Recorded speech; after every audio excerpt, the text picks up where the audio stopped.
الحمدللہ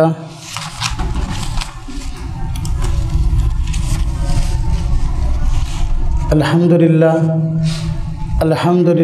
وکفیٰ والصلاة والسلام علی من لا نبی بعد اما بعد فاعوذ باللہ من الشیطان الرجیم بسم اللہ الرحمن الرحیم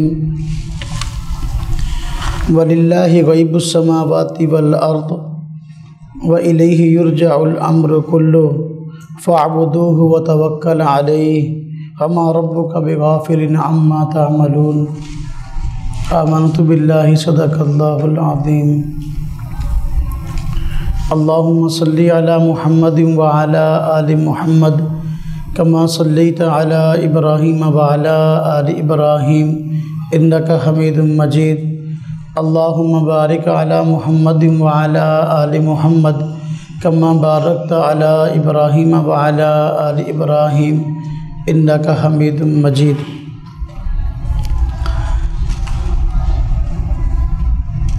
آج ہمارے 7 روزہ دورہ آیات عقائد کا چوتھا دن اور پہلی نشست ہے۔ اس میں ہم عقیدہ علم غیب کے متعلق انشاءاللہ تعالی تفصیل بیان کریں گے۔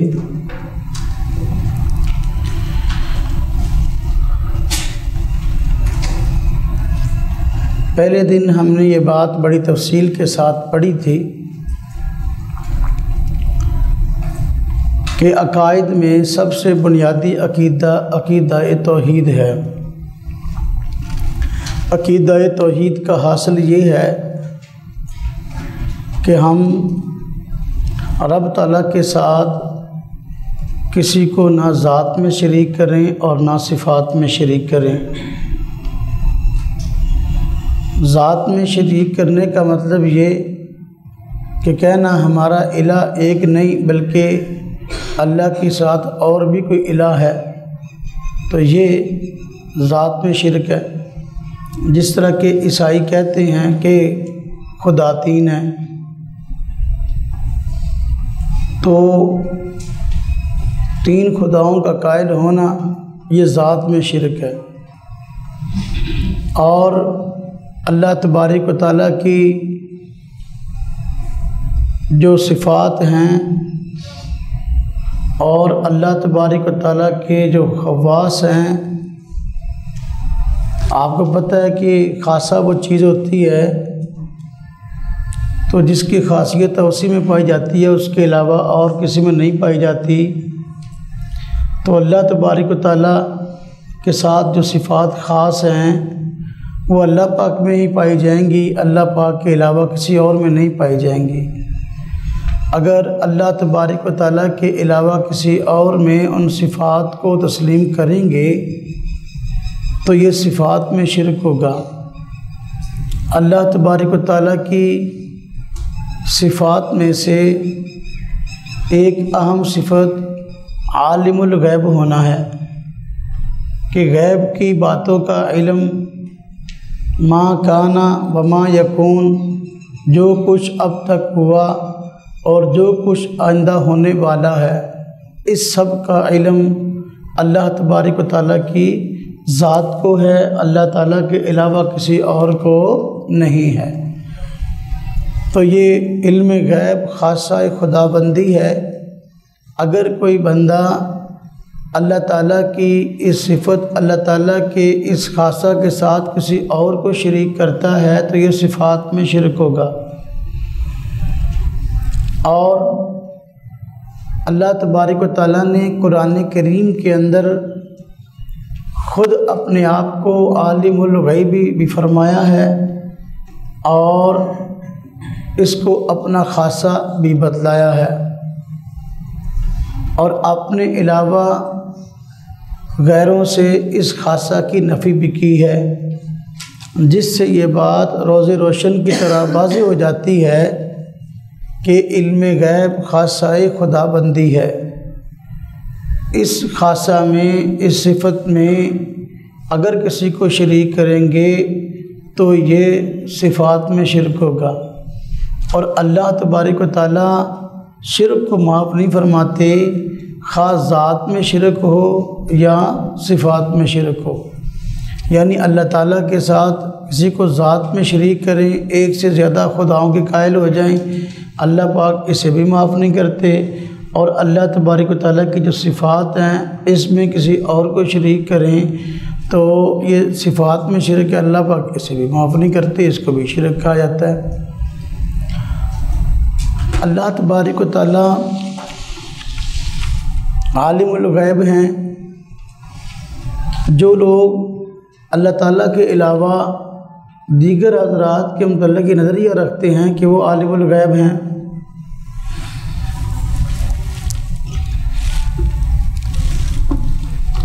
جو لوگ اللہ تبارک و تعالیٰ کے علاوہ دیگر حضرات کے متعلق یہ نظریہ رکھتے ہیں کہ وہ عالم الغیب ہیں، شٹ کر لوں نیچیوں کو بیٹھ گیا تو بہترین پہن شٹ کر لوں۔ جو لوگ اللہ تبارک و تعالیٰ کے علاوہ اور حضرات کے متعلق نظریہ رکھتے ہیں کہ وہ غیب جانتے ہیں، جس طرح کہ انبیاء علیہم السلام کے متعلق کہا جاتا ہے کہ ان کو بھی علم غیب ہے، اور اولیاء کے متعلق بھی کہا جاتا ہے کہ وہ بھی عالم الغیب ہیں، تو یہ صفات میں شرک کیوں نہ ہوگا؟ اب دیکھیں یہاں پر دو غلطیاں ہوئیں، ایک یہ کہ اللہ پاک کے علاوہ اوروں کو عالم الغیب مانا، نمبر دو دوسری غلطی یہ ہوئی کہ اللہ تبارک و تعالیٰ کی اس صفت کے متعلق بھی لوگوں کے دلوں میں شکوک و شبہات ڈال دیے۔ ایک مولوی صاحب تقریر کر رہے تھے اور کہہ رہے تھے کہ اللہ تعالیٰ کے صفاتی نام تو 99 ہیں، تو صفاتی نام 99 ہیں، تو 99 ناموں میں عالم الغیب یہ صفت موجود نہیں ہے۔ جب یہ صفت اللہ پاک کی موجود نہیں ہے، پھر خام خواہی جو ہے یہ کہنا کہ اللہ پاک ہی عالم الغیب ہے، کوئی اور نہیں ہے، ٹھیک نہیں ہے۔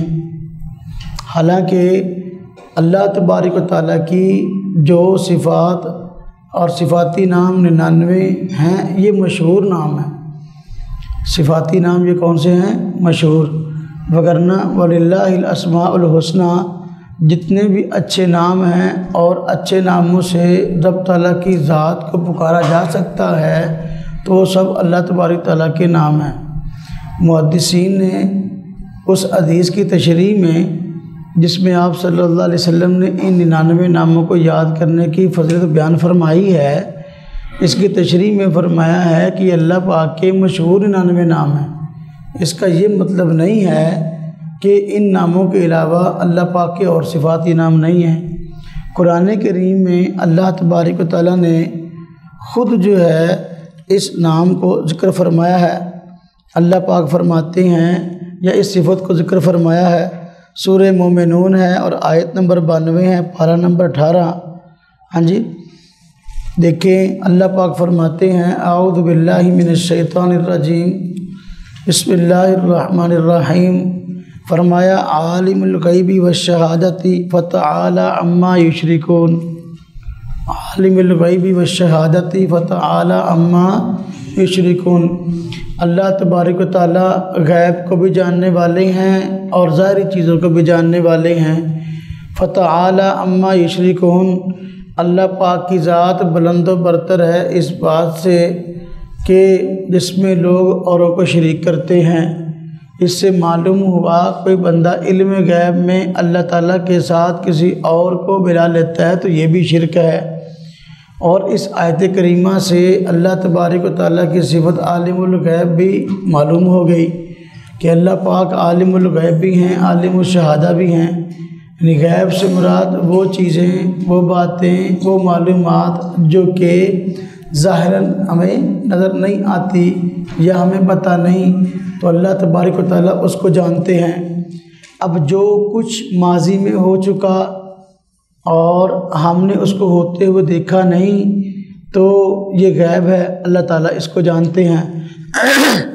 جو کچھ کے آئندہ ہونے والا ہے اور ہم نے اس کو دیکھا نہیں، نہ دیکھ رہے ہیں، لیکن اللہ تبارک و تعالیٰ، نہ ہمیں اس کا علم ہے، لیکن اللہ تبارک و تعالیٰ مستقبل میں جو ہونے والا ہے اللہ پاک کو اس کا علم ہے، تو ہم سے غائب ہے، لیکن اللہ تعالیٰ کی ذات کے اعتبار سے غائب نہیں ہے، تو باہر کے اللہ پاک اس کو جاننے والے ہیں۔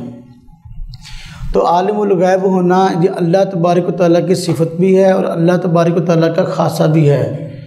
اور خاصہ کی تعریف آپ نے پڑھی ہوئی ہے، یوجد فیہ ولا یوجد فی غیرہ، ہاں جی، تو جو اسی میں پایا جائے اس کے علاوہ کسی اور میں نہ پایا جائے، تو علم غیب خاصہ خدا بندی ہے، خاصہ خدا بندی ہے۔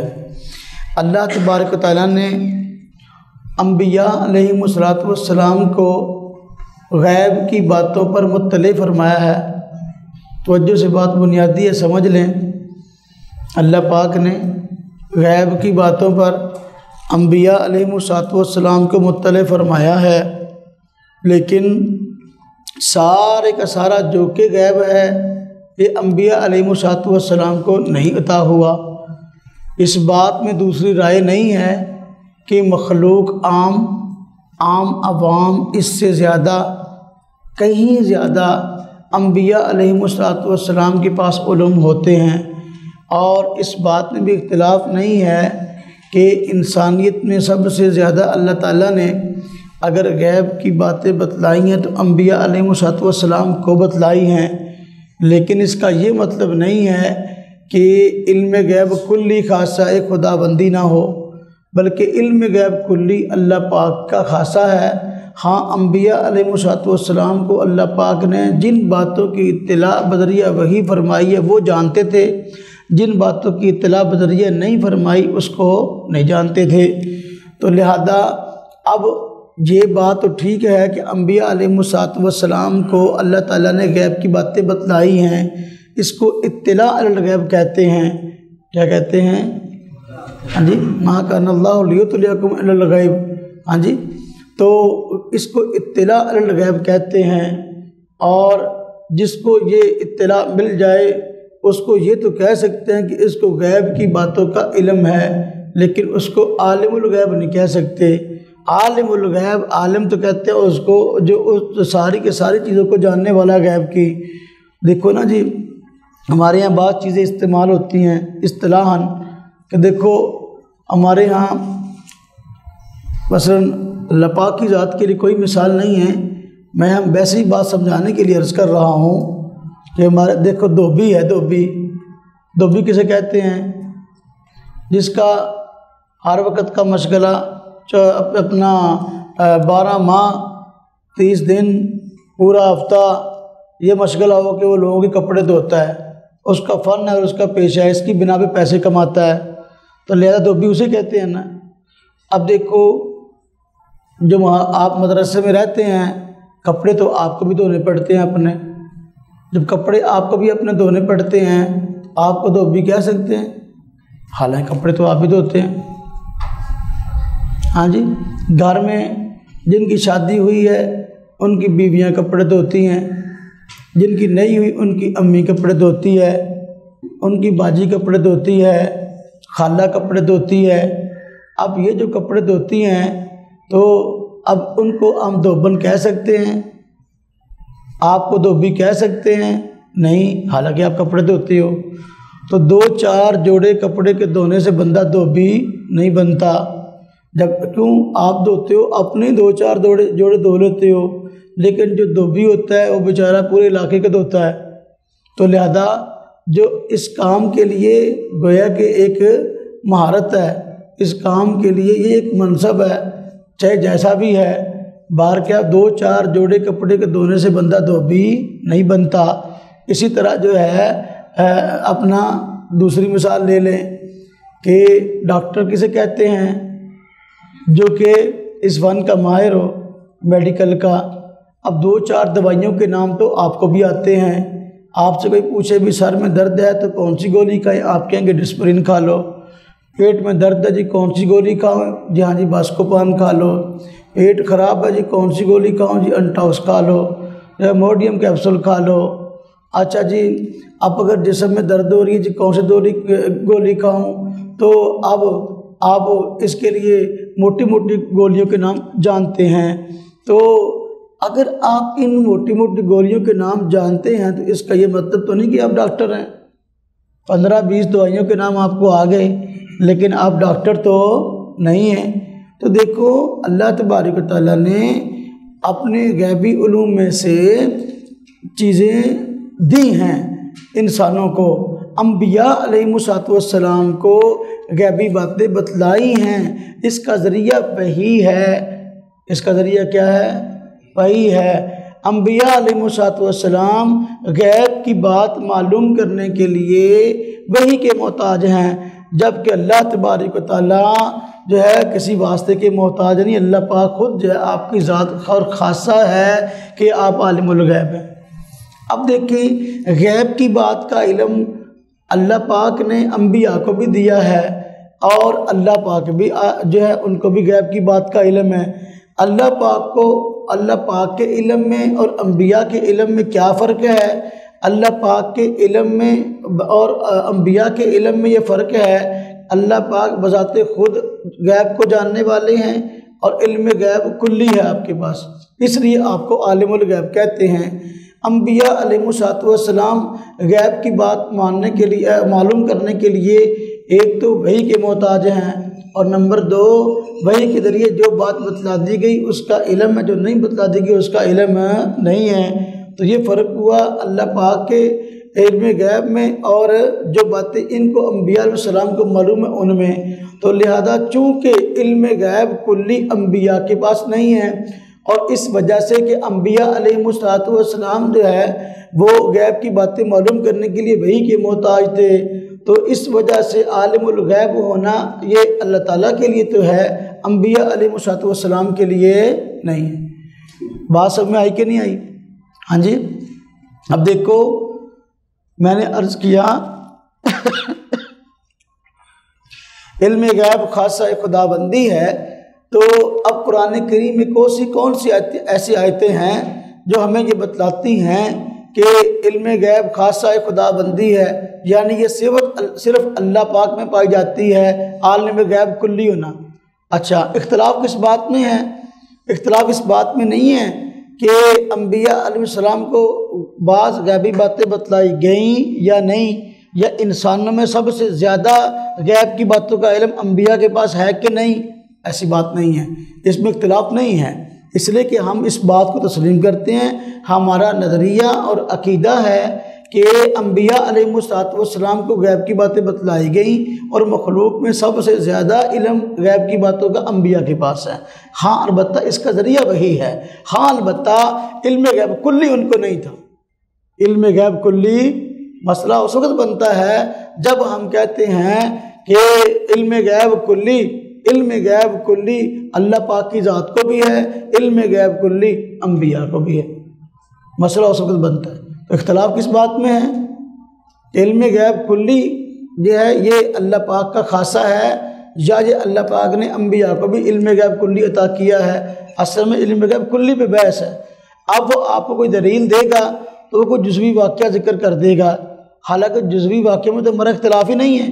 ہم کہتے ہیں دلیل ایسی پیش کرو جس میں اس بات کی وضاحت ہو کہ اللہ پاک نے ہر چیز کا علم حضور نبی صلی اللہ علیہ وسلم کو دے دیا تھا۔ بات سمجھ میں آئی ہے؟ آپ کو فرق کرنے کے لیے کہہ دیتے ہیں کہ علم غیب کلی جو ہے یہ اللہ پاک کو بھی ہے، علم غیب کلی انبیاء کو بھی ہے، حضور نبی پاک صلی اللہ علیہ وسلم کو بھی ہے۔ اب کہتے ہیں فرق یہ ہے کہ اللہ کا علم غیب ذاتی ہے اور حضور اور انبیاء کا علم غیب عطائی ہے۔ ہم کہتے ہیں یہ بات ٹھیک ہے کہ اللہ پاک کا علم غیب ذاتی ہے اور انبیاء علیہ السلام کا عطائی اللہ پاک نے دیا ہے، لیکن علم غیب کلی نہیں دیا گیا، غیب کی باتیں کلی۔ اب یہ ہمیں محل اختلاف پتہ ہے، تو اب اگر آپ ان سے دلیل لیں کہ آپ ایسی کو دلیل واضح الفاظ میں پیش کریں، مبہم نہیں، کہ اللہ پاک نے قرآن کریم میں فرمایا ہو کہ ہر چیز کا علم ما کان ما یکون، سب کا علم اللہ تعالیٰ نے انبیاء کو دے دیا، حضور کو دے دیا، ایسی کوئی بات پیش کرو۔ دیکھو بلکہ اس کے خلاف آیات قرآن کریم میں موجود ہیں۔ چنانچہ یہاں پہ آیت لکھی ہے سورہ انعام آیت نمبر 59 پارہ نمبر 7 ہے، اور دیکھیں اللہ پاک فرماتے ہیں وَعِندَهُ مَفَاتِحُ الْغَيْبِ لَا يَعْلَمُهَا إِلَّا هُوَ، اللہ کے پاس ہی ہیں غیب کی کنجیاں، نہیں جانتا اس کو مگر اللہ ہی۔ وَيَعْلَمُ مَا فِي الْبَرِّ وَالْبَحْرِ، اللہ پاک جانتا ہے جو کچھ کہ ہے خشکی میں اور تری میں۔ وَمَا تَسْقُطُ مِن وَرَقَةٍ إِلَّا يَعْلَمُهَا وَلَا حَبَّةٍ فِي ظُلُمَاتِ الْأَرْضِ وَلَا رَطْبٍ وَلَا يَابِسٍ، نہیں گرتا کوئی پتا مگر اللہ اس کو جانتا ہے، اور نہ کوئی اناج جو ہے زمین کے اندھیروں میں گرتا ہے، ولا رطب ولا یابس، نہ تر نہ خشک، الا فی کتاب مبین، مگر اللہ اس کو جانتا ہے اور لکھا ہوا ہے واضح کتاب میں۔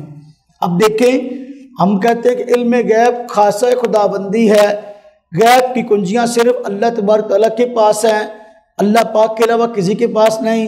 اس کی دلیل یہ قرآن پاک کی آیت، اس میں فرمایا وَعِندَهُ مَفَاتِحُ الْغَيْبِ لَا يَعْلَمُهَا إِلَّا هُوَ، اللہ کے پاس ہے غیب کی کنجیاں، نہیں جانتا اس کو مگر اللہ ہی۔ اب عندہ کیا ہے؟ خبر مقدم ہے، مفاتیح الغیب یہ مبتدا مؤخر ہے، حالانکہ عام طور پر جملہ اسمیہ میں یوں ہوتا ہے کہ مبتدا مؤخر ہوتا ہے اور خبر مقدم ہوتی ہے۔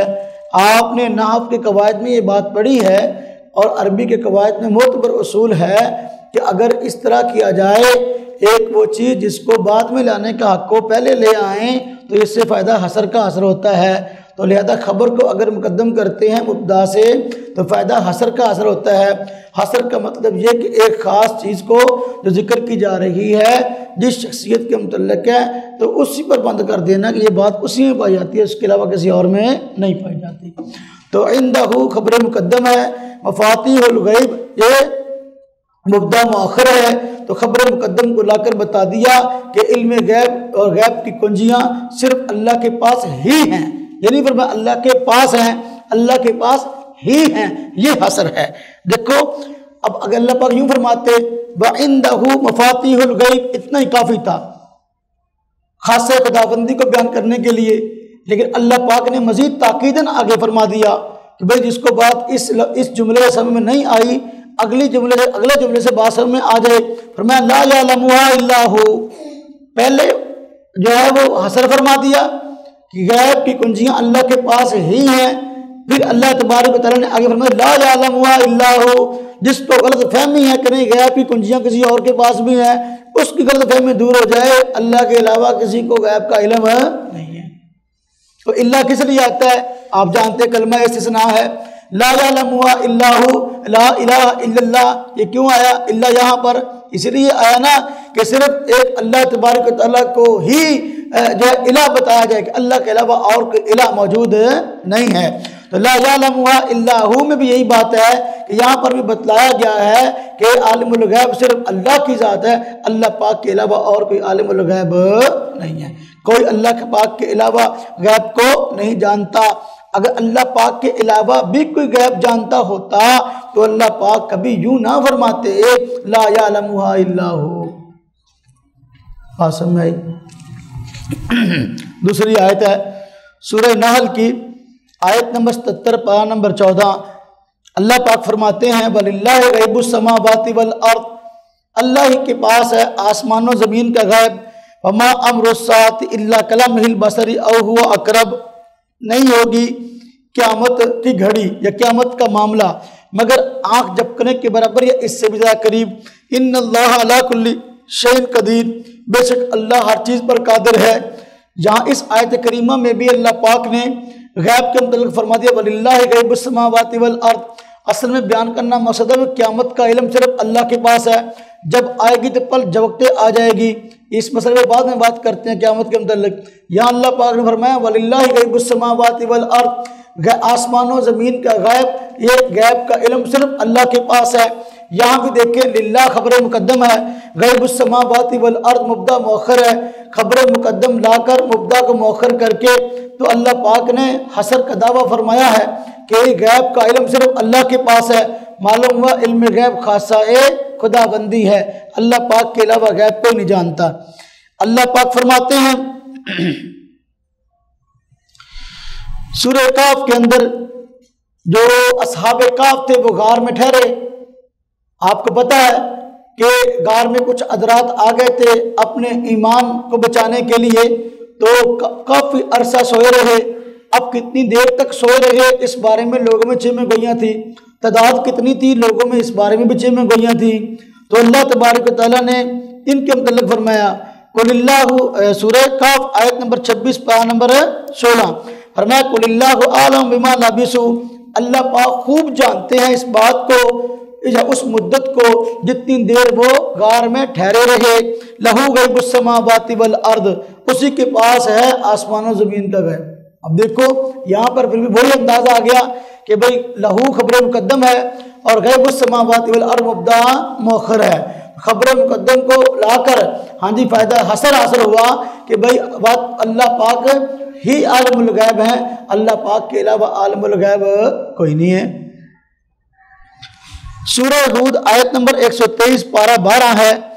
اللہ پاک فرماتے ہیں وَلِلَّهِ غَيْبُ السَّمَاوَاتِ وَالْأَرْضِ، اللہ ہی کے پاس ہے آسمان و زمین کا غیب. وَإِلَيْهِ يُرْجَعُ الْأَمْرُ، اسی کی طرف اٹھائے جاتے ہیں معاملات. کلو سارے کے سارے، فَاعْبُدْهُ لِذَا، اس کی عبادت کر، وَتَوَكَّلْ عَلَيْهِ، اور اسی پہ بھروسہ کر. وَمَا رَبُّكَ بِغَافِلٍ عَمَّا تَعْمَلُونَ، آپ پر اب ان کاموں جن کو تم کرتے ہو غافل نہیں ہیں. دیکھیں یہاں پر بھی اللہ پاک فرمایا وَلِلَّهِ غَيْبُ السَّمَاوَاتِ وَالْأَرْضِ، آسمان و زمین کا غیب اللہ ہی کے پاس ہے. یہاں بھی خبر مقدم للہ اور مبتدا مؤخر ہے غیب السماوات والارض. اب اللہ پاک ہر جگہ پر جب اس غیب کی بات کو کر رہے ہیں، غیب کے مسئلے کو بیان کر رہے ہیں، تو یہاں خبر کو مقدم لا رہے ہیں تاکہ کسی کو غلط فہمی نہ ہو جائے کہ یہ میرے علاوہ بھی کوئی عالم الغیب ہے. تو یہاں بھی فائدہ حاصل ہوا. آگے اللہ پاک نے پھر فرما دیا وَإِلَيْهِ يُرْجَعُ الْأَمْرُ كُلُّهُ، للہ غیب السماوات والارض سے بات واضح ہو گئی تھی. اللہ پاک نے تاکیداً اور واضح فرما دی وَإِلَيْهِ يُرْجَعُ الْأَمْرُ كُلُّهُ، کہ دیکھو سارے کے سارے معاملات اللہ کی طرف اٹھائے جاتے ہیں. کیوں؟ اللہ عالم الغیب ہے. اگر کوئی اور عالم الغیب ہوتا تو معاملات اس کی طرف بھی اٹھائے جاتے. وَإِلَيْهِ يُرْجَعُ الْأَمْرُ كُلُّهُ. اگر دیکھیں سورہ انعام آیت نمبر 50، اللہ پاک قرآن کریم میں فرما رہے ہیں حضور نبی پاک صلی اللہ علیہ وسلم کو آپ فرما دیجئے. دیکھیں پہلے اللہ نے خود فرما دیا وَلِلَّهِ غَيْبُ السَّمَاوَاتِ وَالْأَرْضِ، اب اللہ پاک حضور کو فرما رہے ہیں کہ آپ فرما دیجئے. آپ کہو ذرا تاکہ لوگ آپ کے متعلق نہ کچھ کہیں بعد میں. آپ کہہ دو کل آپ فرما دیجئے لا اقول لکم عندی خزائن اللہ، میں تم کو یہ نہیں کہتا کہ میرے پاس جو ہے اللہ کے خزانے ہیں. ولا اعلم الغیبہ، میں یہ بھی نہیں کہتا کہ میں غیب جانتا ہوں، میں یہ بھی نہیں کہتا کہ میں غیب جانتا ہوں. ولا اقول لکم انی ملک، میں یہ بھی تم کو نہیں کہتا کہ میں کوئی فرشتہ ہوں. ان اتبع الا ما یوحی الی، میں تو پیروی کرتا ہوں اسی بات کی جو میری طرف بذریعہ وحی بھیجی جاتی ہے. قل آپ فرما دیجیے هل یستوی الاعمی والبصیر، کیا دیکھنے والا، کیا نبینا اور دیکھنے والا برابر ہیں؟ افلا تتفکرون، تم غور و فکر کیوں نہیں کرتے؟ دیکھیں سورہ انعام کی اس آیت نمبر 59 میں اللہ پاک حضور نبی پاک صلی اللہ علیہ وسلم سے کہلوا رہے ہیں کہ آپ فرما دیجئے لا اقول لکم عندی خزائن اللہ، کہ آپ کہہ دو کہ بھئی میں نہیں کہتا کہ میرے پاس اللہ کے خزانے ہیں. آج کل یہ بھی کہتے ہیں، کہتے سارے خزانے اللہ نے حضور نے دیتے. اب حضور جنہوں دین ٹھیک نہ دین پھر بھی اور اللہ پاک کہلوا رہے ہیں آپ کہہ دیں کہ نہ. اللہ فرمائے کل آپ کہہ دیں کہ لا اعلم الغیبہ، میں غیب نہیں جانتا. اب اللہ پاک فرمائے للہ غیب السماوات والارض، غیب کا علم اللہ کے پاس ہے. اللہ پاک کہلوا رہے ہیں آپ کہہ دیجئے لا اعلم الغیبہ، میں غیب نہیں جانتا، جبکہ تیسرا بندہ کہہ رہا نہیں حضور غیب جانتے ہیں. بات یہاں علم غیب کلی کی ہے، علم غیب اور نفی بھی علم غیب کلی کی ہے. ہاں بدریہ وہی جو بات ہوتی ہے معلوم آپ کو ان اتبع الا ما یوحی الی کے بتا دیا گیا کہ بھئی ہاں بدریہ وہی جو بات مجھے بتلائی جاتی ہے تو میں اسی کی پیروی کرتا ہوں، میں اسی کی پیروی کرتا ہوں. اور امت کو بھی آپ صلی اللہ علیہ وسلم وہی بتاتے تھے. سورہ مومنون آیت نمبر 92 پارہ نمبر 18 اللہ پاک فرماتے ہیں عالم الغیب والشہادۃ فتعالی عما یشرکون، اللہ تبارک و تعالیٰ ہے چھپی ہوئی باتوں یعنی غیب کو جاننے والے اور ظاہری باتوں ظاہری چیزوں کو جاننے والے. فتعالی اللہ پاک کی ذات بلند و برتر ہے اس چیز سے، عما یشرکون کہ جس کو وہ اللہ کے ساتھ شریک ٹھہراتے ہیں. ہاں جی اب چونکہ مشرکین ذات میں شرک بھی کرتے تھے، صفات میں شرک بھی کرتے تھے، بتوں سے امیدیں لگائی ہوئی تھی. ایک تو عبادت بتوں کی کرتے تھے اور عبادت کے ذریعے کہتے تھے ما نعبدہم الا لیقربونا، ہم تو عبادت اس لیے کر رہے ہیں ان کی بتوں کی کہ ہمیں اللہ کی اور قریب کر دیں. اچھا، تو اب ایک تو تھا عبادت جو اللہ کا حق تھا تو وہ ان کو دے دیا، اور ساتھ یہ بھی شرک کیا کہ مانگنا اللہ سے تھا، مانگتے بتوں سے تھے. ہمیں روزی دو، ہمیں بچے دو، ہمیں فلاں دو، ہمیں فلاں دو. اب یہ جو چیز ہے اگر آپ غور فرمائیں تو اللہ تعالیٰ فتعالی عما یشرکون سے اسی کی نفی کر رہے ہیں کہ بھئی دیکھو، جب غیب کی کنجیاں اللہ کے پاس ہیں، اللہ پاک چھپی ہوئی چیزوں کو بھی جانتے ہیں، ظاہر چیزوں کو بھی جانتے ہیں، تو پھر اللہ پاک آپ اس منصب میں تنہا ہیں، اللہ کا اس میں کوئی شریک نہیں ہے. اللہ پاک سورہ نمل آیت نمبر 65 میں فرماتے ہیں قُلْ لَا يَعْلَمُ مَنْ فِي السَّمَاوَاتِ وَالْأَرْضِ الْغَيْبَ إِلَّا اللَّهُ وَمَا يَشْعُرُونَ أَيَّانَ يُبْعَثُونَ. اب دیکھو پھر اللہ پاک حضور سے کہلوا رہے ہیں کہ آپ کہہ دیجئے لا يَعْلَمُ مَنْ فِي السَّمَاوَاتِ وَالْأَرْضِ لا يَعْلَمُ مَنْ فِي السَّمَاوَاتِ وَالْأَرْضِ الْغَيْبَ إِلَّا اللَّهُ، کہ نہیں جانتا جو بھی ہے آسمانوں میں اور جو بھی ہے زمین میں غیب کو مگر اللہ ہی، یعنی اللہ پاک کے علاوہ کوئی بھی غیب کو نہیں جانتا. اب یہاں پر صاف واضح الفاظ میں فرما دیا کہ آپ کہہ دیجئے. اگر حضور بھی جانتے ہوتے تو اللہ پاک یہ کہلواتے کہ آپ کہہ دیجئے. اللہ پاک یہ کہتے، یہ فرماتے کہ بھی آپ کہہ دیجئے کہ میں بھی ان چیزوں کو جانتا ہوں اور اللہ بھی جانتے ہیں. اللہ ذاتی طور پہ جانتے ہیں، میں عطائی طور پہ جانتا ہوں. یہ تقسیم اللہ پاک نے قرآن پاک میں تو نہیں کی، بلکہ اللہ پاک کہلوا رہے ہیں بندوں سے. ہاں جی، لا یعلم من فی السماوات والارض الغیب الا اللہ. اب دیکھیں انبیاء علیہ السلام کو علم غیب کلی نہیں ہے، علم غیب کلی خاصہ خدا بندی ہے. جہاں جتنی آیتیں ہم نے پیش کی ہیں، 7 آیتیں ہم نے پیش کی ہیں، اس سے بات سمجھ میں آ گئی کہ علم غیب خاصہ خدا بندی ہے. جب خاصہ خدا بندی سب میں آ گیا کہ یہ اللہ پاک کا خاصہ ہے، تو اب دوسری بات خود بخود سب میں آ گئی، یہ صفت اللہ کے علاوہ کسی اور کی نہیں ہے. اب اتنا ہی مسئلہ بیان ہو جاتا، قرآن پاک میں یہی کافی تھا. لیکن اللہ تبارک و تعالیٰ نے قرآن پاک کے اندر جا بجا انبیاء علیہ السلام کے واقعات کو ذکر کیا، اور پھر ان آیات سے ان انبیاء علیہ السلام کا عالم الغیب نہ ہونا بھی واضح ہوتا ہے کہ انبیاء عالم الغیب نہیں ہوتے. یعنی واقعات کے اندر بھی یہ بات قرآن پاک میں آ گئی، یعنی گویا دورہ معاملہ ہو گیا. ایک تو اللہ پاک نے صراحتاً اپنے آپ کو عالم الغیب فرما دیا، اور دوسرا انبیاء علیہ السلام کے واقعات کے ذریعے بھی یہ مسئلہ سمجھا دیا کہ عالم الغیب خواہ یہ اللہ پاک کی صفت ہے، خواہ وہ علم غیب ذاتی ہو، خواہ وہ علم غیب جو ہے وہ عطائی ہو. دیکھو عطائی تو اللہ پاک دیتے ہیں، لیکن یہ جزئی تو ہو سکتا ہے، کلی نہیں ہے. اللہ پاک کی صفت جو ہے وہ علم غیب ذاتی ہے، اور عطا کی تو اللہ کو ضرورت نہیں ہے. دیکھیں انبیاء علیہ السلام کے واقعات ہیں جن سے بات سمجھ میں آتی کہ انبیاء کو علم غیب کلی نہیں ہوتا. سورہ اعراف ہے، آیت نمبر 20 سے لے کر 22 ہے. اللہ پاک فرماتے ہیں فوسوس حضرت آدم علیہ السلام کے متعلق، حضرت آدم کو علم غیب نہیں ہے. اللہ پاک فرماتے ہیں واقعہ ہے نا جی، حضرت آدم علیہ السلام کو اللہ پاک نے جنت میں رکھا، جنت کے نعمتیں استعمال فرما رہے تھے، تو اور ممنوع درخت کے پھل کے کھانے سے اللہ پاک نے منع فرما دیا. تو جب ممنوع درخت کے پھل کے کھانے سے اللہ پاک نے منع کر دیا، شیطان نے وساوس کے ذریعے آدم علیہ السلام سے یہ کام کروا دیا کہ وہ ممنوع درخت کا پھل کھا بیٹھے. تو اللہ پاک فرمایا فناسی آدم ولم نجد لہ عزما، بھول ہوگی ان سے، جان بوجھ کر کہ انہوں نے کام نہیں کیا. اب دیکھو یہ جب کیا تو یہ کام ممنوع درخت کے پھل کے کھانے والا، اللہ پاک نے اس بات کو قرآن پاک میں ذکر کیا. فوسوس لہم الشیطان، بس وسوسہ ڈالا ان دونوں کے دل میں شیطان نے، لیبدی لہما ما وری عنہما من سواتہما، ہاں جی، تاکہ جو ہے وہ ظاہر کر دے، ظاہر کروا دے جو کہ ان کے شرم گاہوں میں ستروں میں جو چھپا ہوا ہے.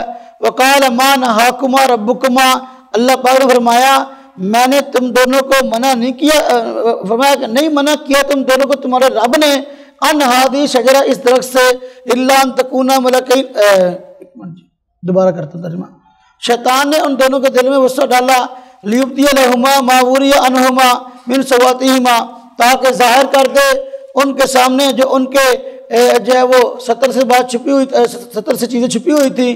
تو شیطان نے کہا کہ اللہ پاک نے تمہارے پروردگار نے تم کو نہیں روکا اس بات سے کہ اس درخت کا پھل کھاؤ الا ان تکونا ملکین، مگر یہ کہ تم ہو جاؤ گے فرشتے، او تکونا من الخالدین، یا ہو جاؤ گے ہمیشہ رہنے والے۔ یعنی شیطان نے دل میں بات ڈال دی کہ دیکھو اللہ پاک نے تمہیں اس درخت کے پھل کے کھانے سے روکا ہے، اور اس کے پیچھے بات یہ اگر تم اس درخت کا پھل کھا لو گے یا فرشتے بن جاؤ گے اور یا جو ہے ہمیشہ کی زندگی پاؤ گے، کبھی فوت نہیں ہوگے۔ اب یہ عجیب بات ہے کہ بندہ جب بھولنے پہ آتا ہے تو بھول بھی عجیب ہوتی ہے۔ تو اب شیطان نے کہا کہ پھل کھاؤ گے فرشتے بن جاؤ گے، حالانکہ فرشتہ جو ہے آدم سے افضل تھوڑی ہے۔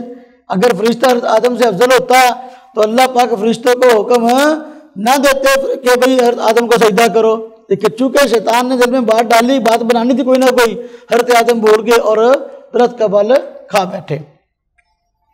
اب قسمیں دی اس نے، ہاں جی۔ اب یہاں پر دیکھیں واقعہ لمبا ہے، پھر ہمارا موضوع کہیں رہ نہ جائے، آیات آپ کے یہاں فائل میں دی ہوئی ہیں، یہاں پر غور فرمائیں کہ شیطان نے قسمیں دے کر یقین دلایا اور آدم علیہ السلام جو ہے وہ ممنوع درخت کا پھل کھا بیٹھے۔ اگر حضرت آدم علیہ السلام عالم غیب، آپ کو علم غیب ہوتا اور آپ جو ہے وہ اپنا عالم الغیب ہوتے، آپ کے پاس علم غیب کلی ہوتا، تو کبھی بھی آپ اس طرح نہ کرتے کہ بھئی مستقبل میں نتیجہ کیا ہوگا۔ جو ہی آپ نے پھل کھایا جنتی لباس اتر گیا، تو بعد میں پریشانی ہو میں نے یہ کیا کیا۔ اگر علم غیب کلی ہوتا کہ مستقبل میں ایسا ہو جائے گا، اگر ایسا کروں گا، تو کبھی بھی حضرت آدم علیہ السلام ایسا نہ کرتے۔ اس سے بات ثابت ہوئی کہ آدم علیہ السلام کو علم غیب نہیں تھا۔ حضرت نوح علیہ السلام کا واقعہ سورہ ہود کے اندر آیت نمبر 45 سے 47 تک بیان ہوا ہے، اور حضرت نوح علیہ السلام نے کشتی میں اپنے ماننے والوں کو سوار کیا۔ اللہ پاک نے وعدہ فرمایا تھا کہ میں تجھے اور تیرے گھر والوں کو عذاب سے بچا لوں گا، لیکن ہوا یہ کہ نوح علیہ السلام کا بیٹا جو ہے وہ پانی میں غرق ہو گیا۔ جب غرق ہو گیا، اب اس پہ حضرت نوح علیہ السلام کو سوال ہوا کہ اللہ پاک نے تو مجھ سے وعدہ فرمایا تھا کہ میں تیرے گھر والوں کو بچا لوں گا، جبکہ بیٹا تو میرا غرق ہو گیا۔ یہی سوال جو ہے یہاں اللہ پاک سے نوح علیہ السلام نے فرمایا، ہاں جی، ونادى نوح ربه فقال ربی ان ابنی من اہلی وان وعدک الحق وانت احکم الحاکمین، کہ میرا بیٹا بھی تو یا اللہ میرے گھر والوں سے ہے۔ تو پھر یہ معاملہ کیا ہوا؟ اللہ پاک نے فرمایا یا نوح انہ لیس من اہلک، اے نوح وہ تیرے گھر والوں میں سے نہیں، تیرے ماننے والوں میں سے نہیں، انہ عمل غیر صالح، وجہ یہ کہ اس کے اعمال ٹھیک نہیں، وجہ یہ کہ اس کے اعمال ٹھیک نہیں۔ اب فلا تسألنی ما لیس لک بہ علم، جس بات تجھے علم نہیں ہے مجھ سے نہ پوچھ۔ اب دیکھو علم غیب کی نفی ہوئی کہ نہیں ہوئی؟ توجہ کریں ذرا۔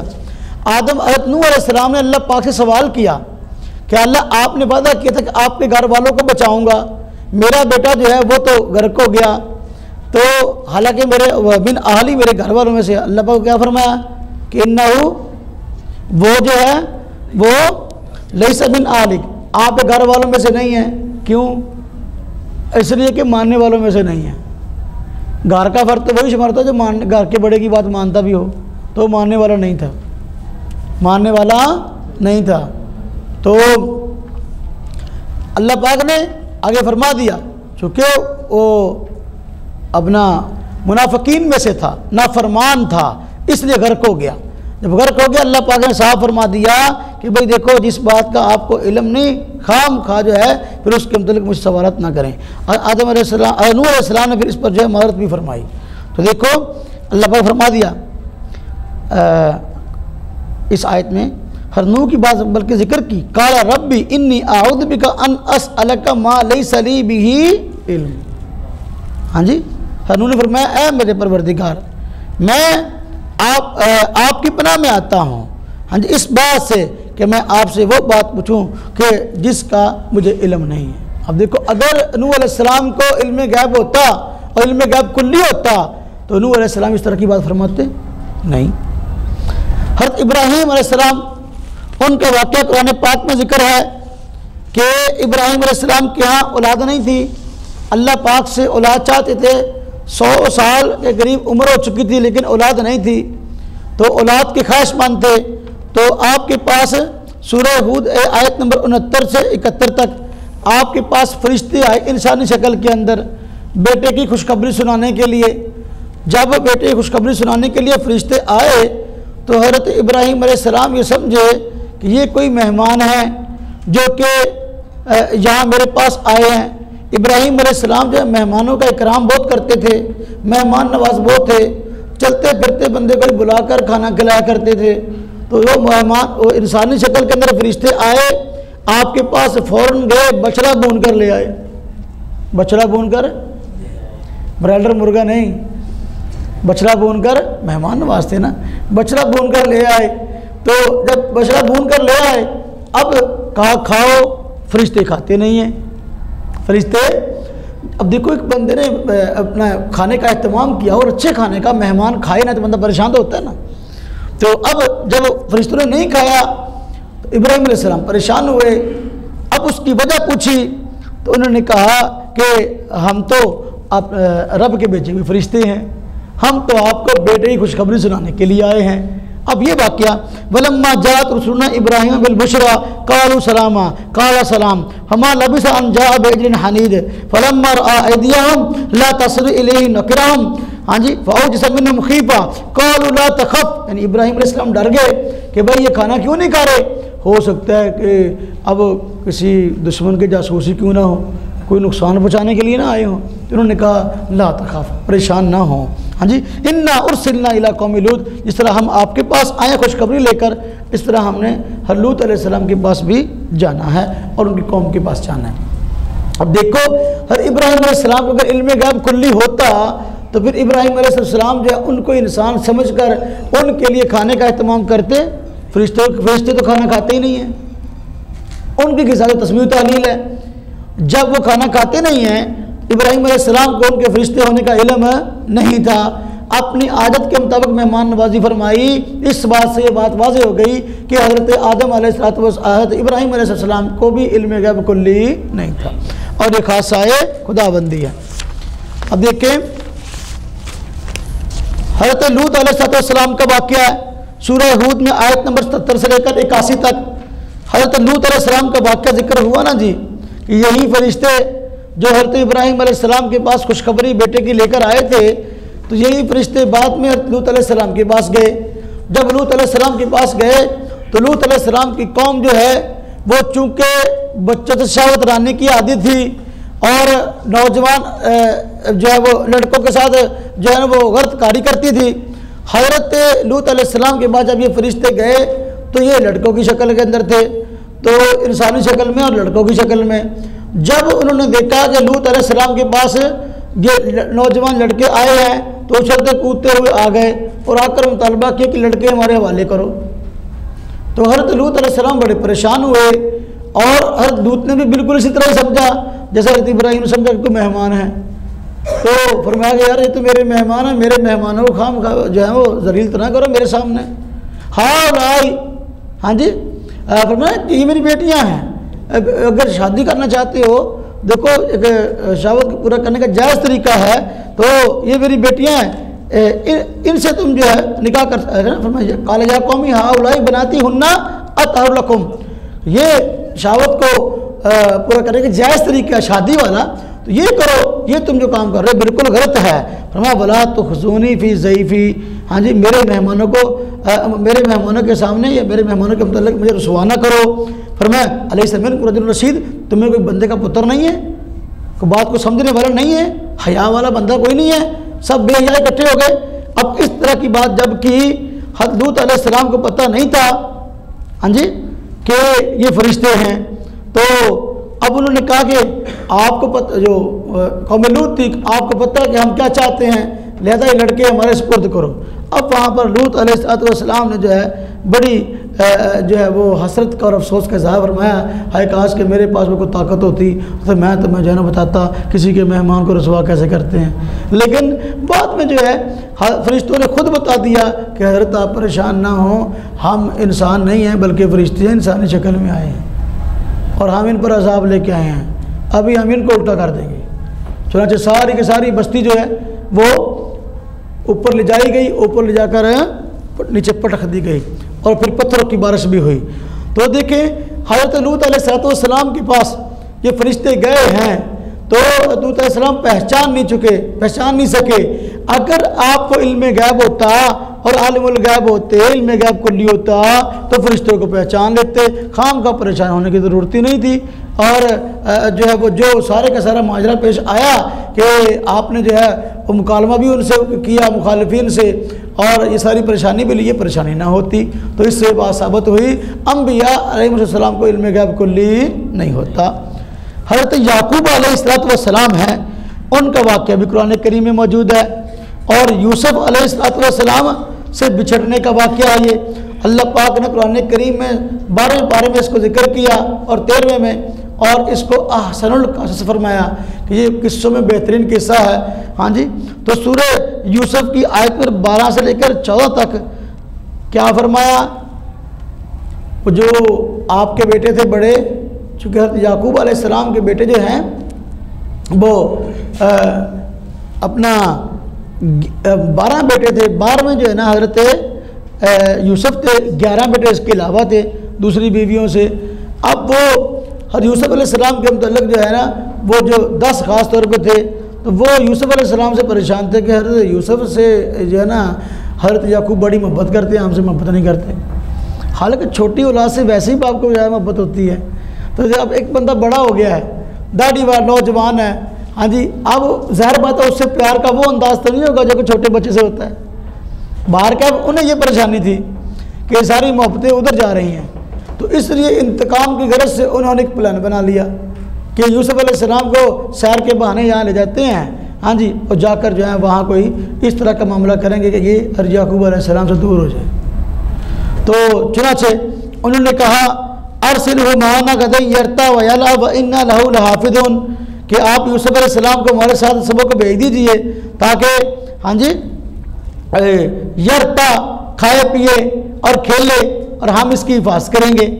کالا حضرت یعقوب نے فرمایا انی لیحزننی ان تذهبوا به، مجھ کو تو اس بات کا یہ بات غم میں ڈالتی ہے، یہ بات پریشان کرتی ہے کہ ان تذهبوا به، کہ تم اس کو لے جاؤ، ہاں جی، واخاف، اور مجھے خوف ان یاکلہ الذئب، اس کو کہ بھیڑیا کھا جائے، وانتم عنہ غافلون، اور تم اس وقت غافل ہو اس سے۔ جی قال، انہوں نے کہا لئن اکلہ الذئب، اگر اس کو بھیڑیا کھا جائے، ونحن عصبہ، ہم تو ایک بڑی جماعت ہے، ہاں جی، جتھا ہے ہمارا ایک، انا اذا لخاسرون، پھر تو ہم تو سر جو ہے وہ نقصان میں پڑے ہوئے ہیں، یعنی پھر تو ہم کسی کھاتے کے نہیں ہیں، ہمارے ہوتے ہوئے ہمارے بھائی کو بھیڑیا کیسے کھا سکتا ہے، لہذا آپ ہمارے ساتھ بھیجیں۔ اب حضرت یعقوب فرما رہے ہیں جب انہوں نے کہا کہ یوسف علیہ السلام کو ہمارے ساتھ بھیجو، تو اگر آپ عالم الغیب ہوتے فرماتے نا، تم رات کو مشورہ کر کے ہاں جی آئے ہو اکٹھے کر، تم نے یہ پلان بنایا ہے کہ یوسف کو مجھ سے جدا کرنا ہے، رات تم پلان نہیں بنا رہے تھے، ابھی خام خواہ سیر کا بہانہ بنانے کے لیے آ گئے ہو، تو اصل میں تمہارا پلان یہ ہے، اگر آپ عالم الغیب ہوتے آپ انہیں کہہ دیتے۔ بات سمجھ آئی؟ اس سے معلوم ہوا انبیاء علیہ السلام کو جو ہے وہ علم غیب کلی نہیں ہوتا۔ حضرت موسیٰ علیہ السلام کا واقعہ قرآن کریم میں کئی جگہ موجود ہے۔ یہ سورہ اعراف کی آیت نمبر 143 پارہ نمبر 9 ہے۔ اس میں دیکھیں اللہ پاک نے حضرت موسیٰ علیہ السلام کا واقعہ ذکر کیا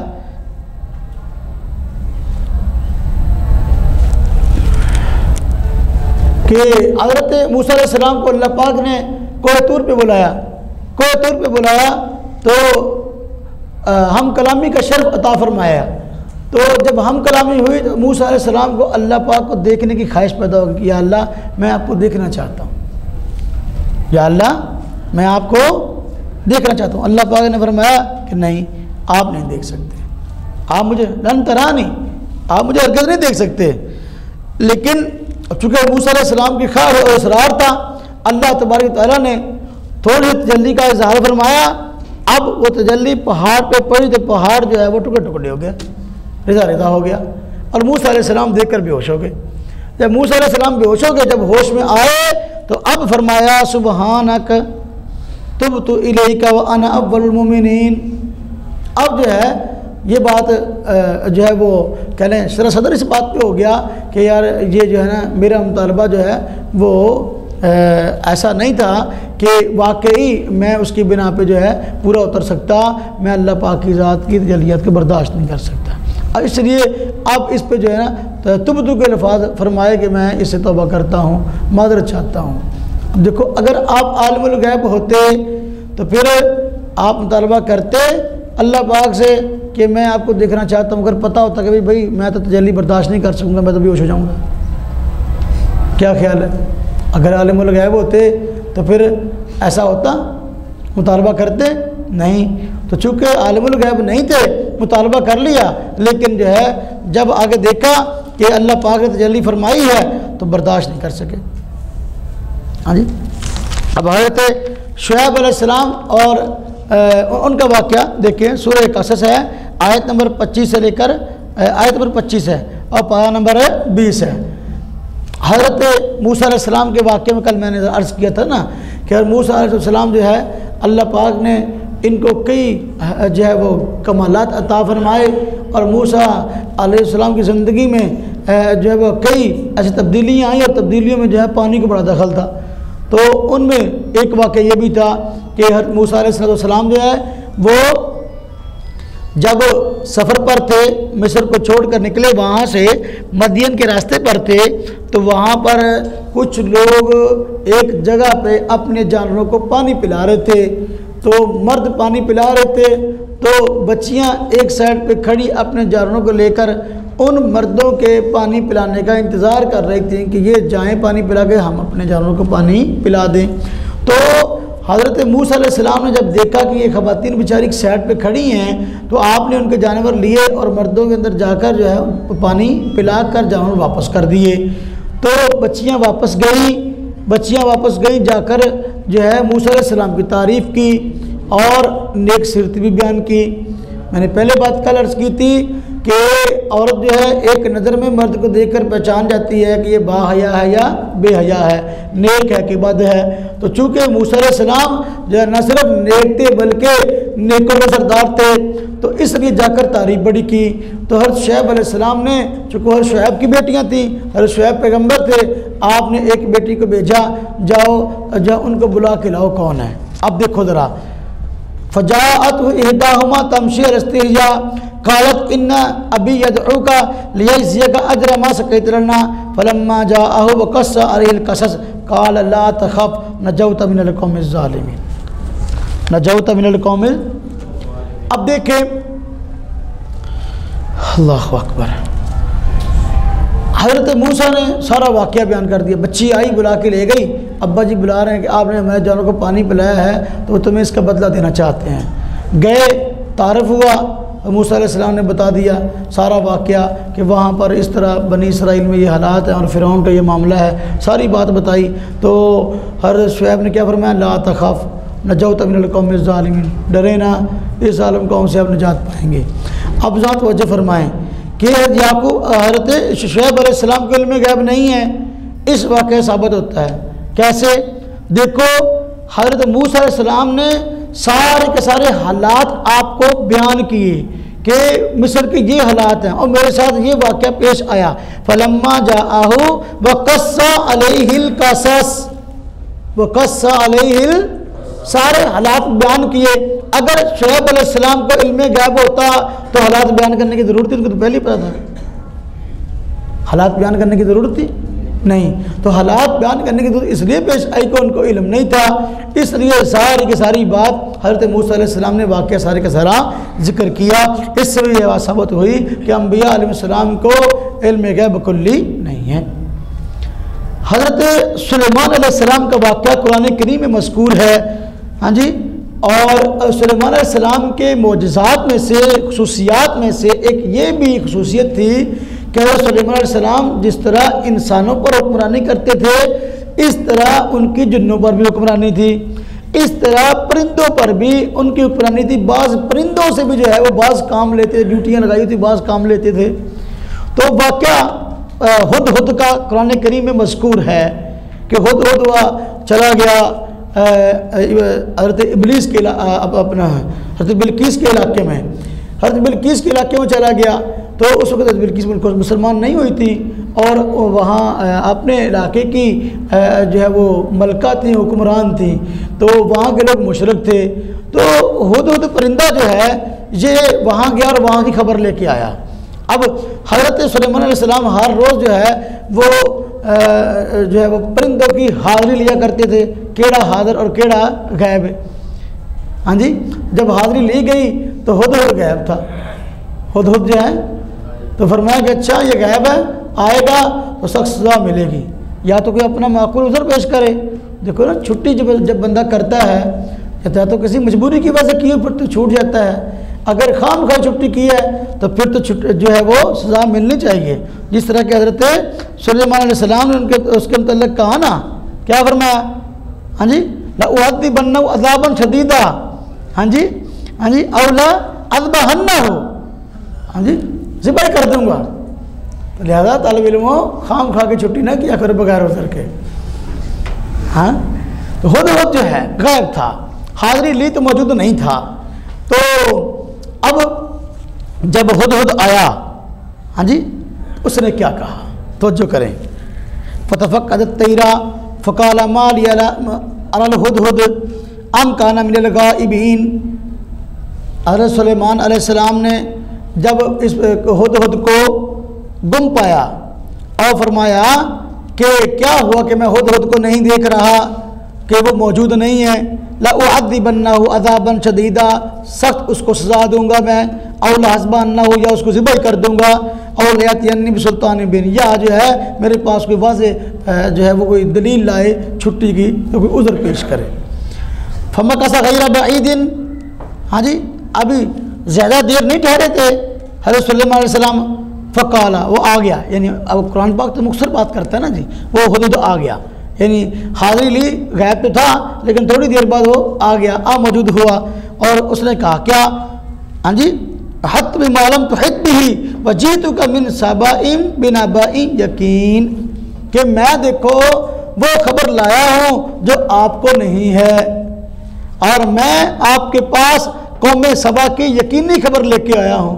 یعنی ہوائی خبر نہیں لے کے آیا، جس طرح میڈیا والے ہوائی خبریں دیتے ہیں نا، ایک نے پٹی چلا دی دوسرے نے بھی چلا دی، ایسا نہیں کہ تو یقینی خبر لے کے آیا، سنی سنائی بات نہیں ہے، وہاں سے خود میں مشاہدہ کر کے حالات دیکھ کے آیا ہوں۔ اب دیکھو یہاں اب حضرت سلیمان کو علم غیب نہیں، علم غیب کلی، تو اس کی نفی کیا فرمایا حضرت نے؟ احط بما لم تحط به، احط بما لم تحط به، اور بھائی میں اس خبر کا احاطہ کر کے لایا ہوں، یعنی وہ بات معلوم کر کے آیا ہوں جس کا آپ کو علم نہیں ہے۔ اگر آپ کو علم غیب کلی ہوتا تو یوں فرمایا جاتا، اللہ پاک اس واقعے کو اس طرح نقل فرماتے، پھر نہیں، معلوم ہوا انبیاء علیہ السلام کو علم غیب کلی نہیں ہے۔ حضرت یونس علیہ السلام، ان کا واقعہ بھی قرآن کریم میں مذکور ہے، سورہ انبیاء آیت نمبر 87 اور 88، ہاں جی، وہاں پر حضرت یونس علیہ السلام کا واقعہ مذکور ہے نا، کہ حضرت یونس علیہ السلام نے اپنے ماننے والوں کو دعوت دی، توحید کی دعوت دی، پیغام رسالت پہنچایا، تو قوم نے آپ کی دعوت کو نہ مانا۔ عام طور پر اس طرح ہوتا تھا پہلے بھی معاملہ انبیاء کا، کہ انبیاء اللہ کا پیغام پہنچاتے، تعلیمات پہنچاتے، بس اوقات پیغامات پہنچانے کے بعد جب دیکھتے قوم ایمان لانے والی نہیں ہے تو اللہ پاک وہاں سے ہجرت کا حکم دے دیتے، ہجرت کا، بعد میں اس قوم پر عذاب آیا تھا، بعد میں اس قوم پر عذاب آیا تھا۔ تو اب اس طرح ہوا کہ جب یونس علیہ السلام نے دعوت دے دی، اپنے ماننے والوں کو تبلیغ کا حق ادا کر دیا، قوم نے نہ مانا۔ جب قوم نے نہ مانا تو جو ہے وہ آسمان سے بادل آتے ہوئے دکھائی دیے۔ حضرت یونس علیہ السلام یہ سمجھے کہ اللہ کا عذاب ان پہ آنے والا، لہذا میں یہاں سے نکل جاؤں۔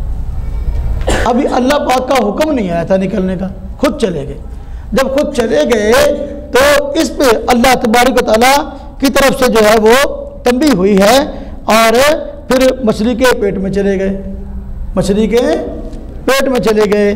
تو یہاں جو ہے دیکھیں یہ واقعہ قرآن پاک میں ہے نا جی، وَظَنُّونِ إِذْ ذَهَبَ مُغَاضِبًا، ہاں جی ذُنُّون یہ حضرت یونس علیہ السلام کا لقب ہے کہ جس وقت گئے غصے کی حالت میں، فَظَنَّ أَن لَّن نَّقْدِرَ عَلَيْهِ، انہوں نے یہ گمان کیا کہ ہم ہرگز اس پہ قادر نہیں، فَنَادَىٰ فِي الظُّلُمَاتِ، اب وہاں جب مچھلی کے پیٹ میں چلے گئے ہاں جی تو پھر وہاں پر اللہ کو پکارا، اب یعنی اللہ کو یاد کیا، ہاں جی لگتا ہے کوئی اونچ نیچ ہو گئی معاملے میں، ہاں جی لا الہ الا انت، ہاں جی سبحانک، یا اللہ تیری ذات پاک ہے، تیرے سوا کوئی معبود نہیں ہے، ہاں جی انی کنت من الظالمین، لگتا ہے مجھ سے کوئی اونچ نیچ ہوئی ہے، فاستجبنا لہ ونجیناہ من الغم، ہاں جی ہم نے ان کی دعا کو قبول کیا اور ہم نے ان کو اس پریشانی سے نجات دی، وکذالک ننجی المؤمنین، ہم اسی طرح جو ہے وہ مومنین کو نجات دیتے ہیں۔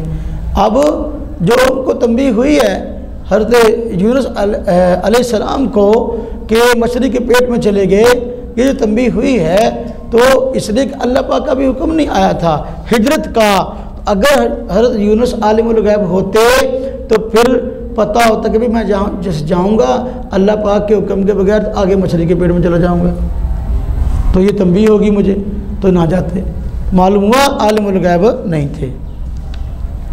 حضرت عزیر علیہ السلام ہاں جی کا واقعہ سورہ بقرہ کے اندر آیت نمبر 259 موجود ہے، سورہ بقرہ کے اندر آیت نمبر 259 موجود ہے۔ اللہ، آپ کا گزر ایک بستی کے پاس سے ہوا، وہ بستی جو ہے ساری کی ساری تباہ ہوئی پڑی تھی اور لوگ مرے پڑے تھے۔ جب آپ نے اس صورتحال کو دیکھا تو اب یہ جی میں خیال آیا کہ اب دیکھو یہ لوگ یہاں سارے بستی الٹی پڑی ہے، یہ کیسے جو ہے نا جو ہے وہ مرنے کے بعد زندہ ہوں گے۔ جی میں خیال آیا اللہ پاک نے زندہ تو کرنا ہے، یقین تو تھا اس بات کا، لیکن یہ بات جی میں آئی کہ اس کی کیفیت کیا ہوگی، تو دل میں اس چیز کا سوال پیدا ہوا۔ جب اس بستی کو الٹے پلٹے دیکھا اور جو ہے لوگوں کو مرے ہوئے دیکھا تو اللہ تبارک و تعالیٰ نے حضرت عزیر علیہ السلام پر وفات طاری کر دی، عزیر فوت ہو گئے۔ جب فوت ہو گئے ایک عرصہ تک اس حالت میں رہے، جب اللہ پاک نے پھر دوبارہ زندہ کیا، جب اللہ پاک نے دوبارہ زندہ کیا تو اب پوچھا کم لبستہ، کتنی دیر تک آپ جو ہے وہ وفات کی حالت میں رہے؟ انہوں نے فرمایا لبست یوم او بعض یوم، لبست یومن او بعض یوم، کہ لگتا ہے کہ ایک دن یا آدھا دن میں جو ہے اسی حالت میں رہا ہوں۔ اللہ پاک کیا فرمایا بل لبست مئۃ عام، کتنی دیر رہے؟ 100 سال تک آپ رہے ہیں وفات کا عرصہ۔ تو اب دیکھیں توجہ کریں، 100 سال کا عرصہ اس حالت میں رہے ہیں، جبکہ حضرت عزیر فرما رہے کہ میں ایک دن یا آدھا دن ٹھہرا۔ اگر علم غیب کلی ہوتا تو پھر یہ نہ فرماتے ایک دن یا آدھا دن، فرماتے اتنی دیر 100 سال تک رہا۔ بات سمجھ آئی ہے؟ اگر علم غیب کلی ہوتا اس سے سوال بھی نہ کرتے کہ جو ہے کہ انا یوجی ہادی اللہ بعد موتیہ، تو یہ سوال کیا ہاں جی، اور آگے پھر فرمایا کہ ایک دن یا آدھا دن ٹھہرا رہا، تو یہ اس بات کی دلیل ہے کہ علم غیب کلی انبیاء علیہ السلام کو نہیں تھا۔ حضرت زکریا علیہ السلام کا واقعہ قرآن کریم میں مذکور ہے، سورہ آل عمران اور آیت نمبر 41 پارہ نمبر 3 ہے۔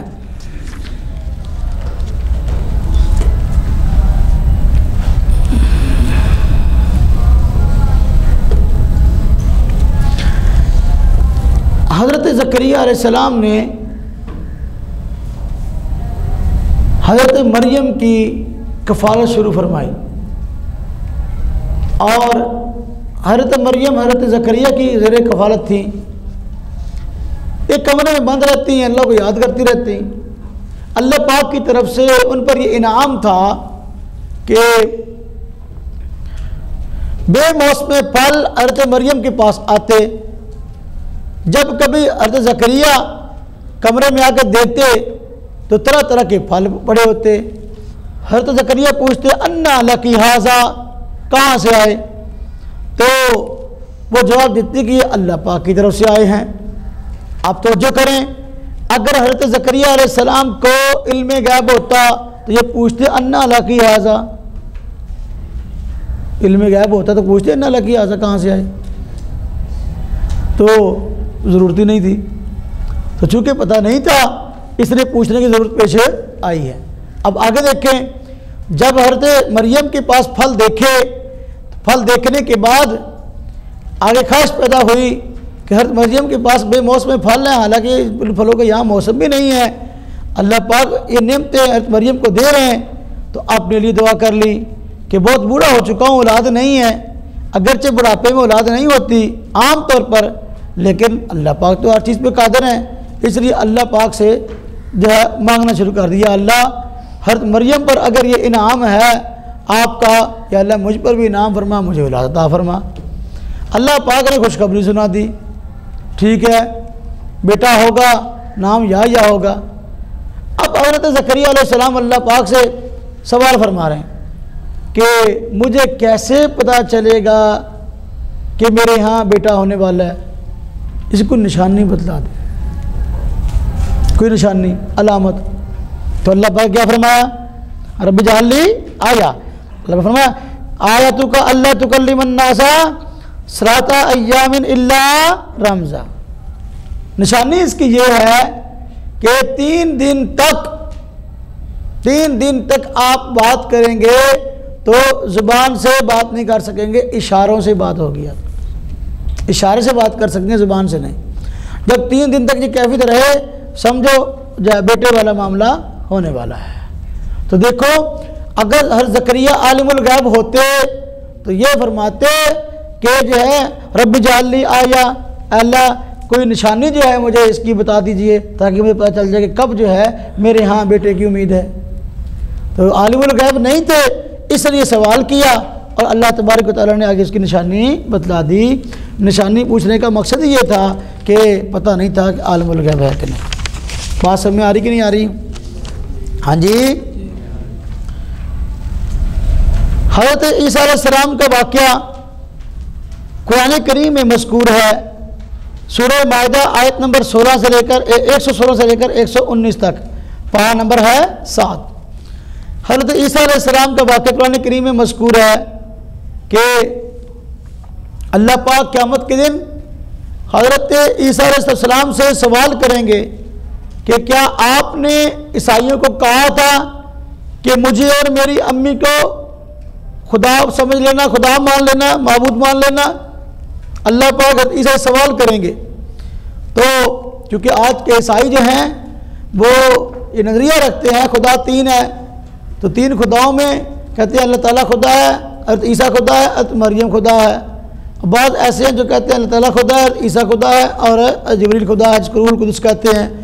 تو باہر کب تو حضرت مریم کو حضرت عیسیٰ کو خدا سمجھا گیا، الہ سمجھا گیا، دنیا میں عیسائیوں نے عقیدہ بنا لیا۔ اب قیامت کے دن اللہ پاک عیسیٰ سے پوچھیں گے کیا آپ نے ان کو کہا تھا کہ مجھے اور میری امی کو جو ہے وہ الہ ماننا، معبود ماننا؟ تو حضرت عیسیٰ جواب دیں گے یا اللہ ایسا نہیں ہے، میں نے انہیں نہیں کہا، اگر میں نے کہا ہوگا تو یا اللہ آپ کو پتہ ہے، یا اللہ آپ کو پتہ ہے۔ جب تک میں ان میں موجود رہا اس وقت تک تو مجھے پتہ یہ کیا کر رہے ہیں، جب میں ان میں موجود نہیں تھا اب مجھے کیا پتہ انہوں نے کیا کچھ کیا ہے۔ بات سمجھ میں آئی کہ نہیں آئی؟ فرمایا ان کنت قلتہ فقد علمت، اگر میں نے اس طرح کہا ہے تو یا اللہ آپ کو اس کا پتہ ہے۔ تعلم ما فی نفسی ولا اعلم ما فی نفسک، دیکھیں عیسیٰ فرما رہے ہیں جو میرے جی میں آپ اس کو جانتے ہیں، جو آپ کے جی میں اللہ میں نہیں جانتا۔ عالم الغیب ہوتے، علم غیب کلی ہوتا، فرماتے کہ ولا اعلم ما فی نفسک، ولا اعلم ما فی، میں نہیں جانتا کہ آپ کے جی میں کیا ہے، بلکہ فرماتے وہ اعلم ما فی نفسک، کیا خیال ہے؟ اور کیا فرمایا انک انت علام الغیوب، بے شک اللہ پاک آپ ہی ہیں غیب کی بہت زیادہ باتوں کو جاننے والے۔ اب دیکھو انکا کلمہ انہ کس لیے آتا ہے؟ تحقیق کے لیے آتا ہے۔ ان اور انہ حقیقتوں کے معنی میں آتے ہیں، تحقیق کے لیے آتے ہیں، کسی بات کو یقینی طور پر ثابت کرنے کے لیے آتے ہیں۔ تو دیکھو انکا فرمایا بے شک آپ ہی ہیں، ہاں جی، غیب کو جاننے والے۔ اب عیسیٰ علیہ السلام بھی یہ بات فرما رہے ہیں کہ علم غیب یہ خاصہ خدا بندی ہے، تعلم ما فی نفسی ولا اعلم ما فی نفسک سے صاف واضح ہو گیا کہ انبیاء علیہ السلام کے پاس علم غیب کلی نہیں ہوتا، علم غیب کلی یہ خاصہ خدا بندی ہے۔ بہرکیف اب تک کی بات سے خلاصہ یہ ہوا، جتنی بات ہم نے کی ہے کہ انبیاء علیہ السلام کو علم غیب عطا ہوتا ہے بذریعہ وحی، امت میں سب سے زیادہ علوم غیبیہ نبی کے پاس ہوتے ہیں، لیکن اس کا یہ مطلب نہیں کہ نبی کا علم اللہ کے علم کے برابر ہو گیا، اور جس طرح اللہ کے پاس علم غیب کلی ہے اس طرح انبیاء کے پاس علم غیب کلی ایسا نہیں ہے، بلکہ اللہ تعالیٰ کے پاس علم غیب کلی ہے اور ذاتی ہے، انبیاء کے پاس اطلاع الغیب ہے، اس کا ذریعہ وحی ہے، وحی کے ذریعے جو بات اللہ تعالیٰ انبیاء علیہ السلام کو بتا دے اس کا پتہ چل جاتا ہے، وہ جو ہے دوسروں کو بتا دیتے ہیں، جو نہیں بتائی گئی اس کا پتہ نہیں بتاتے۔ بات سمجھ میں آئی کہ نہیں آئی جی؟ ہاں جی، یہاں تو بلیاں بھی غیب جانتی ہیں، ہاں جی، بعض واقعات اس طرح کے ہیں نا کتابوں میں، ان کے بلیاں بھی علم غیب، ان کو بھی علم غیب ہے، بلیوں کو بھی، ہاں جی، پیر کبھی مرید سے جدا نہیں ہوتا، ہاں جی، چاہے جو ہے مباشرت کا وقت ہی کیوں نہ ہو، اس طرح کے واقعات بھی ہیں کتابوں میں ملتے۔ تو خام خواہ جو ہے امت کو انتشار کا جو ہے وہ شکار نہیں بنانا چاہیے۔ جو نظریات قرآن کے بالکل واضح ہیں تو واضح نظریات کو قرآن کی روشنی میں ہی بیان کریں گے، اسی کے اندر ہماری خیر ہے، اسی کے اندر بھلائی ہے۔ قرآن کریم کی واضح نصوص یہ بتا رہی ہیں کہ علم غیب خاصہ خدا بندی ہے، یعنی اللہ تبارک و تعالیٰ علم غیب کو، اللہ پاک کو علم غیب ہے، اللہ پاک کے علاوہ علم غیب کسی کو نہیں ہے۔